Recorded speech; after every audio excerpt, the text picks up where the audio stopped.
The meeting room. Yes, that's where everyone would be. Stanley just needed to get to the meeting room, and from then on, he would never be alone ever again.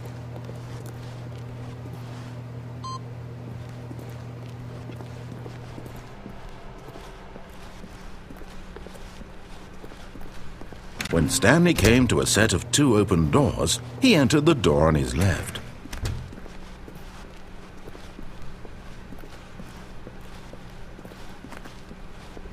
Yet there was not a single person here either. Feeling a wave of disbelief, Stanley decided to go up to his boss's office. Hoping he might coming to a staircase, Stanley walked upstairs to his boss's office.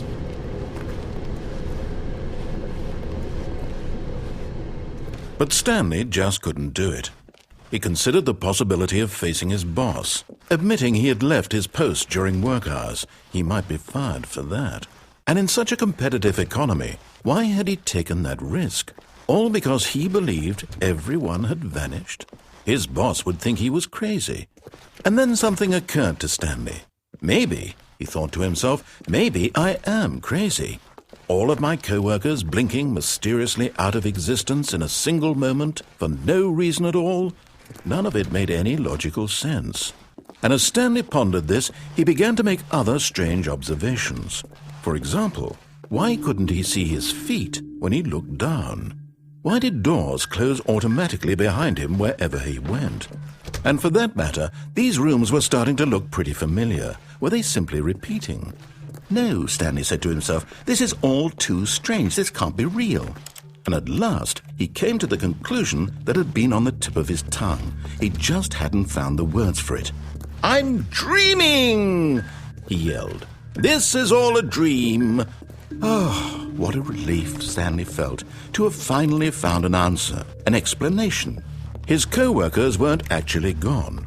He wasn't going to lose his job. He wasn't crazy after all. And he thought to himself, I suppose I'll wake up soon. I'll have to go back to my boring real-life job pushing buttons. I may as well enjoy this while I'm still lucid. So he imagined himself flying and began to gently float above the ground.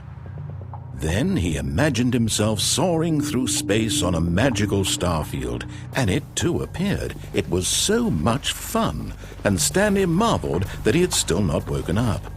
How was he remaining so lucid? And then perhaps the strangest question of them all entered Stanley's head. One he was amazed he hadn't asked himself sooner. Why is there a voice in my head dictating everything that I'm doing and thinking? Now the voice was describing itself being considered by Stanley, who found it particularly strange. I'm dreaming about a voice describing me, thinking about how it's describing my thoughts, he thought. And while he thought it all very odd and wondered if this voice spoke to all people in their dreams, the truth was that, of course, this was not a dream. How could it be? Was Stanley simply deceiving himself, believing that if he's asleep he doesn't have to take responsibility for himself? Stanley is as awake right now as he's ever been in his life. Now, hearing the voice speak these words was quite a shock to Stanley. After all, he knew for certain, beyond a doubt, that this was in fact a dream. Did the voice not see him float and make the magical stars just a moment ago? How else would the voice explain all that? This voice was a part of himself too. Surely, if he could just... He would prove it.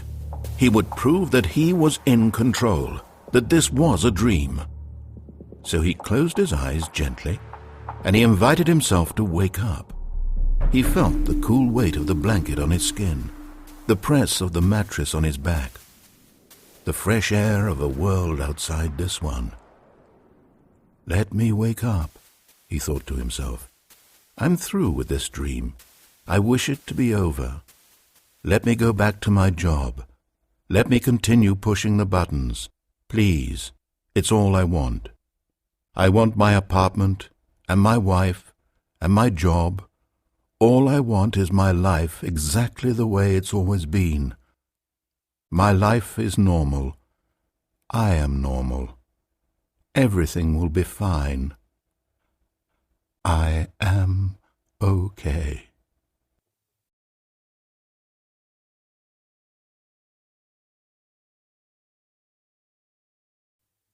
Stanley began screaming. Please, someone, wake me up. My name is Stanley. I have a boss. I have an office. I am real. Please, just someone tell me I am real. I must be real. I must be. Can anyone hear my voice? Who am I? Who am I? And everything went black.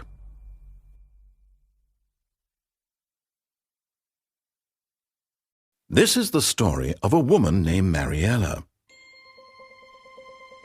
Mariella woke up on a day like any other. She arose, got dressed, gathered her belongings, and walked to her place of work.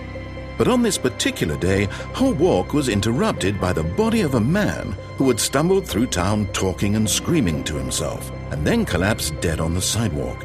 And although she would soon turn to go call for an ambulance, for just a few brief moments she considered the strange man. He was obviously crazy. This much she knew. Everyone knows what crazy people look like. And in that moment, she thought to herself how lucky she was to be normal. I am sane. I am in control of my mind. I know what is real and what isn't. It was comforting to think this, and in a certain way, seeing this man made her feel better. But then she remembered the meeting she had scheduled for that day, the very important people whose impressions of her would affect her career, and by extension, the rest of her life. She had no time for this, so it was only a moment that she stood there, staring down at the body. And then she turned and ran.